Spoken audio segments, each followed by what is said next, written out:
Hi everyone, I'm Hammi. Welcome back to my channel. Today I'll be budgeting for the month of January. It's 12 o'clock at night. I'm not sleepy, so I thought I'll just film this video and get done with it. This, as you can see, the ink has leaked out. I did a video on my 2025 financial goals. I did use a marker and the ink just bled out, so ignore this if possible. Before January, I gave myself a little more than I usually do. So if you're somebody who watches my videos, you will know that my salary is 32,200 rupees. And from my private practice, I usually give myself 43,000 rupees every month. But this month I gave myself 45,000 because I have my nephew's birthday in January and there will be expenses, I know that, so I gave myself a little bit more. Also, for my fixed expenses category in my subscription and workwear, I gave myself more money than I usually do. I'll talk about it when I come here. So the total budget for the month of January as a whole is 77,200 rupees. In others category, I don't have any money. Out of the 77,200 rupees, I always give myself 10% to my savings and investment category. So for my savings and investment category, the 10% will be 7,720 rupees. And this year, I'm giving myself 1,000 rupees into my savings. That's my emergency fund every month. For my investment, my SIP one was 1,100 rupees each month last year. This year I have increased it by 10%. So SIP 1 will be getting 1,210 instead of 1,100. SIP 2 was 1,000 rupees last year, and this year I have hiked it by 10%, so it will become 1,100 instead.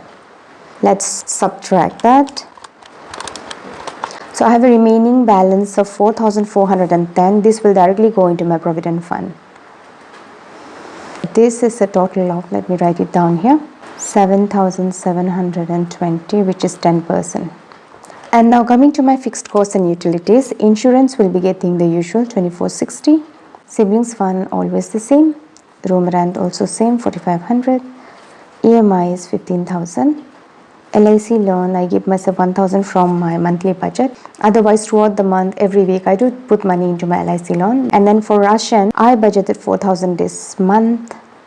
And for subscription, I am giving myself 4,920 rupees. And this is because I have two phone connections, and for one of the connection, I did an annual recharge instead of doing it monthly, because when I did the math, it was more cheaper if I did an annual recharge. And then for the other number, I chose a package for 3 months, and that's why I'm giving myself more. Otherwise, all the other things are same. From next month on, I know that subscription will be lesser, because I don't have to recharge one number for a whole year. And then for petrol, it's the same 3,500 every month, and this amount works comfortably for me.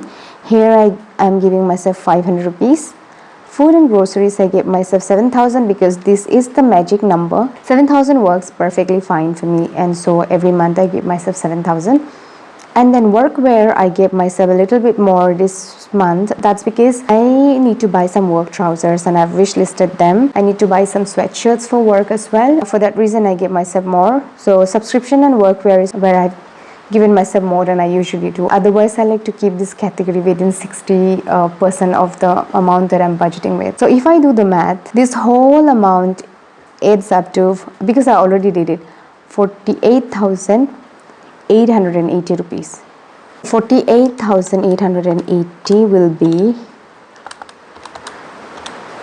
63% of the amount that I've budgeted with.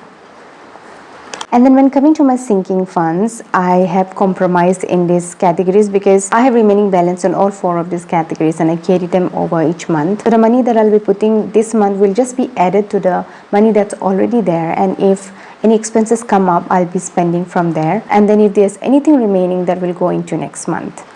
So I have just given all of these categories 500 rupees this month because I needed to adjust somewhere so that I could accommodate these categories where I was giving a little bit more than usual.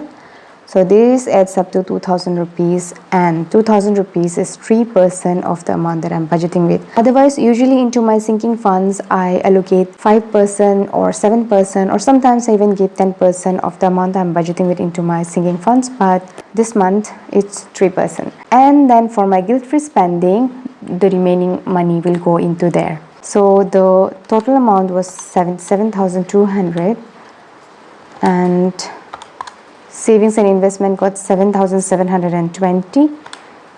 Fixed expenses got 48,880, and then sinking funds got 2,000 rupees. So I have 18,600 rupees. This is what goes into my spending amount. 18,600 will be 24% of the amount that I'm budgeting with. So that is how I budgeted for the month of January. I want to stay under budget, and I want to be very, very mindful about where I put my money and where I spend my money. I went through my expense tracker of the last 2-3 months, October, November and December, and I found that most of my spending category money was spent on eating out. That was also because I was very busy. I was so much into work and running. Sometimes I just didn't have the time to have proper lunch at home. I'll be hungry and I would eat. But now I don't want to be doing that constantly. Not just because of the money. Of course, eating out is too expensive. You spend a lot of money, and sometimes, when I look back, I feel like, oh, I could have, packed something or taken a tiffin or something. And that's one thing. And along with that, there is also the other thing is that, your health gets compromised. Last month, I tried not to eat out from anywhere. I was very specific about from which restaurant I order food to eat. But even then, no matter how tasty or how nice the restaurant may be, nothing compares to home cooked meals. It's more gut friendly. I want to be very intentional about eating out. So I take my lunches these days. I have tried doing that. I want to have a more slower life. I don't want to be rushing. I also want to be very intentional about my work as well. So I hope that I do not spend too much money on eating out. That's it for today. Thank you so much if you're still here watching. I hope to see you in my next video. Until then, take care and bye-bye.